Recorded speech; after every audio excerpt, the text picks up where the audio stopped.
Imam Ghazali mengatakan kalau kamu tengok kepada orang yang lebih, kepada orang orang kafir, dan kamu melihat orang kafir ini adalah orang yang tidak beriman kepada Allah, jangan terburu-buru kamu menghukum kepada dia itu adalah lebih hina daripada kamu, karena kamu tidak tahu apakah penghujung kamu dan apa penghujung dia. Kalau penghujung dia itu baik, bukankah dalam hadis diceritakan tentang orang yang membunuh 99 orang, digenapkan menjadi 100 orang, lalu akhirnya bertaubat kepada Allah dan diterima taubatnya, walaupun belum sedikit amal yang dilakukan oleh orang tersebut, Allah terima dan masukkan syurga oleh Allah sebelum beramal apapun juga, baru niat, baru azam, baru kekuatan nak bertaubat.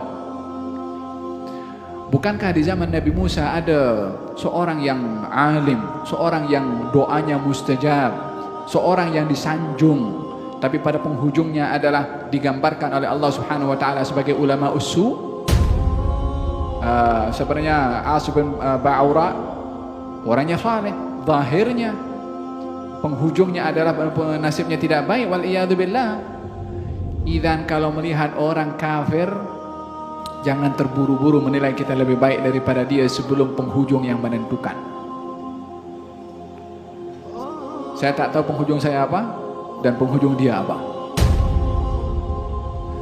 Memang kita adalah membenci kepada kekufurannya, tapi bukan kepada individunya. Karena individunya kita tak tahu penghujung nasib orang itu macam mana. Kalau kita nampak orang tua yang lebih tua daripada kita, yang mungkin orang tua ini adalah tidak salat umpamanya, maka kita melihat orang ini lebih tua daripada saya, yang mungkin dia dulu sudah kenal Islam dulu sebelum saya kenal Islam, sudah berbuat baik sebelum saya berbuat baik, mungkin dia akan mendapatkan hidayah.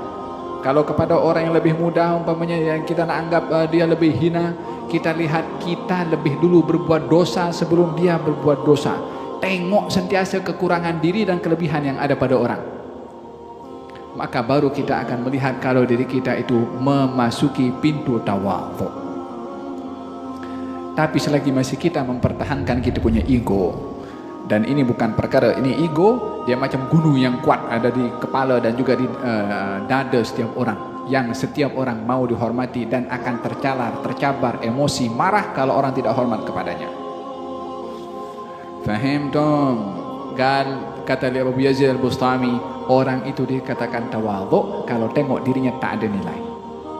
Lepas tu bukan hanya itu saja, adalah melihat dirinya lebih hina, lebih rendah berbandingkan kepada orang lain.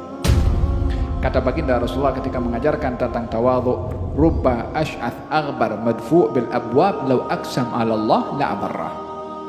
Mungkin saja kamu tengok orang itu kusut masai, rambutnya entah macam mana, tapi kalau dia berdoa kepada Allah, doanya dikabulkan oleh Allah. Orang yang mungkin tidak kusut masai, pakaiannya rapi, mungkin pun pakai selendang juga, mungkin pakai serban juga, mungkin pakai kopiah juga, belum tentu itu adalah satu nilai kualiti di sisi Allah Subhanahu wa taala. Kenapa kita pula nak menghukum orang daripada segi zahirnya, pakaiannya? Mula bila Nabi mengajar kita menilai orang daripada segi pakaian? Ini agama adalah agama menilai hati orang. Yang dinilai oleh Allah adalah hati orang. Dan kita adalah berkonsepkan kepada agama ini tersebut tidak berhak menilai kedudukan seseorang daripada apa yang kita nampak. Sebab Nabi tak pernah menilai orang daripada apa yang dia nampak.